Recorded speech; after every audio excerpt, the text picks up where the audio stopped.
অপরিচিত জায়গা হয়েছে তাতে কি হয়েছে, আমি যেখানেই যাই সেখানে নিজস্ব একটা ভুবন বানিয়ে ফেলি যাতে বোরিং লাগার কোনো অপশনই না থাকে। আসসালামু আলাইকুম, সবাই কেমন আছেন? আশা করি আল্লাহর রহমতে সবাই খুব ভালো আছেন। নতুন জায়গায় চলে এসেছি। কোথায় চলে এসেছি জানেন? নড়াইল ছেড়ে যশোর পার করে একেবারে সুদূর ঝিনাইদহ চলে এসেছি। বেশ ভালোই লাগছে। গতকালকে তো চলে এসেছি, আসার পরে রাতের বেলায় আপনাদের ভাইয়া একটু কাজে ব্যস্ত ছিল, তো আমরা মা ছেলে বেরিয়ে পড়েছি ঘোরার উদ্দেশ্যে। ঘোরা বলতে রাতের বেলা বের হওয়া মানেই বাবাইটা হালকা পাতলা কিছু খাবে, ঝাল ঝাল, শীতের রাত বুঝতেই তো পারছেন। তো পাশেই চলে এসেছি, আর এই যে এখানে গরম গরম শিক কাবাবগুলো দেখে তো লোভ সামলানোই সম্ভব না, কষ্ট। তো দোকানে বসে না খেয়ে, মানে দোকানে অনেক বেশি ভিড় ছিল, তাই আমরা এটা পার্সেল নিয়ে বাহিরেই বসে বসে ঘুরছি, খাচ্ছি। তো এরপরে বাবাইটা খাবে মুড়ি মাখা, এটাও বলতেছে যে মাম্মাম খুব ঝাল করে খাবো। আসলে যেহেতু আমি ব্যাচেলর বাসায় উঠেছি, তো এখানে রান্নাবান্নার, বিকালের নাস্তা খাওয়ার বা সন্ধে চা খাওয়ার তো ওরকম কোনো অপশন নেই।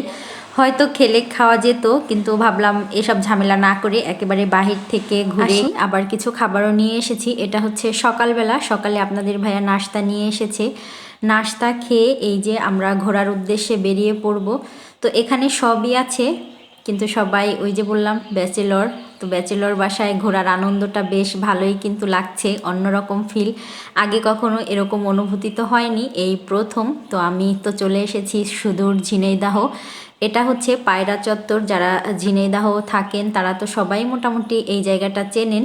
বাবাইটার স্কুল বন্ধ, আপনাদের ভাইয়ারও অফিস বন্ধ, হাতে যেহেতু 2-3 দিন সময় আছে, তো ভাবলাম সবাই মিলে একটু ঘুরে আসি। যশোরে যেহেতু দীর্ঘ প্রায় 6 বছর থাকা, সবই মোটামুটি চেনা, এর জন্য আমরা চলে এসেছি ঝিনাইদহ। এখানে অনেক অনেক ঘোরাফেরা হবে, আনন্দ হবে। নতুন শহর, নতুন জায়গা। যদিও আগে একবার এসেছিলাম অফিস থেকে পিকনিকের উদ্দেশ্যে, তবে এবারও কিন্তু ঘোরাফেরা, তবে একটু নিজেদের মতন করে। সকাল সকাল বের হয়ে পড়েছি ঘোরার উদ্দেশ্যে, আর এই তো আমরা চলে এসেছি আমাদের কাঙ্ক্ষিত জায়গায়। ঝিনাইদহ অনেক জায়গা আছে ঘোরার মতন, তো আপাতত আমরা প্রথম দিন চলে এসেছি। এটা হচ্ছে তামান্না পার্ক, অনেকের হয়তো চেনা। আমি কিন্তু নতুন, তাই আমার কাছে সবই নতুন লাগছে, আর নতুন লাগছে বলেই কিন্তু আপনাদের সঙ্গে একটু ভিডিও করে শেয়ার করা, জায়গাটা স্মৃতি হিসেবে রেখে দিলাম। এই জায়গাটা তো সব থেকে বেস্ট, আর এরকম জায়গা পেয়ে মনের মতন করে কয়েকটা ছবি তুলে নিয়েছি। হয়তো বলবেন যে আপু ভাইয়ার ছবি তুললো না।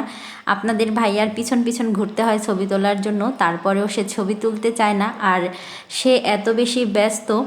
আমরা তো আমাদের মতন ঘোরাফেরায় ব্যস্ত, তার শুধু বারবার ফোন আসতেছিল, আর সে ফোন নিয়েই ব্যস্ত হয়ে পড়েছে।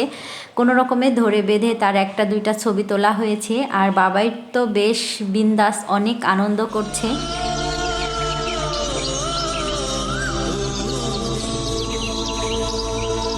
জায়গাটা এত সুন্দর যে মিউজিকটা না দিয়ে আর পারছি না। দেখেন আপনাদের ভাইয়া কতটা ব্যস্ত, তখন পর্যন্ত ফোনে ব্যস্ত। 12-13 বছর ধরে এগুলো দেখে আমি একেবারেই অভ্যস্ত হয়ে গেছি, তাই আমার কাছে আর কিছু মনে হয় না। কখনো যদি 1-2টা দিনও ছুটি নিয়েছে তাতে কি, সে কিন্তু বাসায় বসে তাকে অফিসই করতে হয়।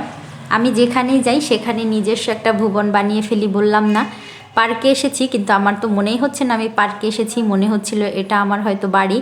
গাছ থেকে বড়ই পেড়ে মা ছেলে খাচ্ছি আর ঘুরছি, আর খুবই ছোট একটা গাছে এত পরিমাণে কদবেল ধরেছে, এটাও হয়তো খেয়েই ফেলতাম, যদিও আর একটু পেকে যেত, অনেকটাই কাঁচা রয়েছে, তাই ও বেঁচে গেছে। এবার আমরা বড়ই খেতে খেতে ঘুরে বেড়াচ্ছি।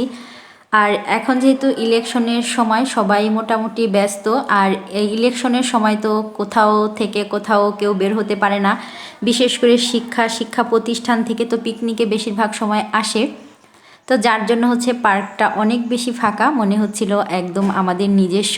এই রাজ্যে আমরা নিজেরাই রাজত্ব করেছি কিছু সময়। এরপরে খাবার দাবারের সময় একবারে খাবার দাবার খেয়ে বাসায় ঢুকবো, অনেক বেশি ক্লান্ত। বাবাইটা তো অনেক ক্লান্ত, দেখে খাবার মনে হচ্ছিল যে এত বেশি খেতে পারবো, কিন্তু আমি আসলে একদমই পারি না।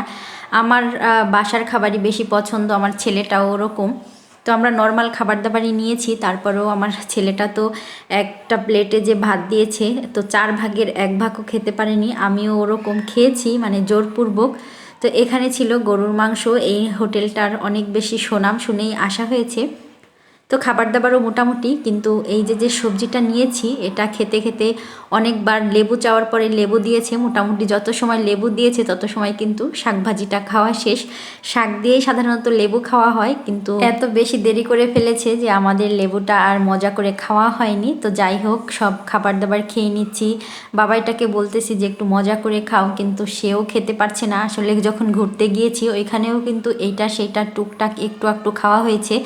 আর এই ছোটোবেলায় এত বেশি ক্ষুধাও লাগে না, দেখা যায় একটু কিছু খেলেই আর খেতে ইচ্ছে করে না। তো আমাদের মাংসর পরিমাণ অনেক বেশি হয়ে গিয়েছে, খেয়েও সারতে পারতেছি না, জোর করে খাওয়া হচ্ছে এক পর্যায়ে। আজ এই পর্যন্তই, সবাই ভালো থাকবেন, সুস্থ থাকবেন, আল্লাহ হাফেজ।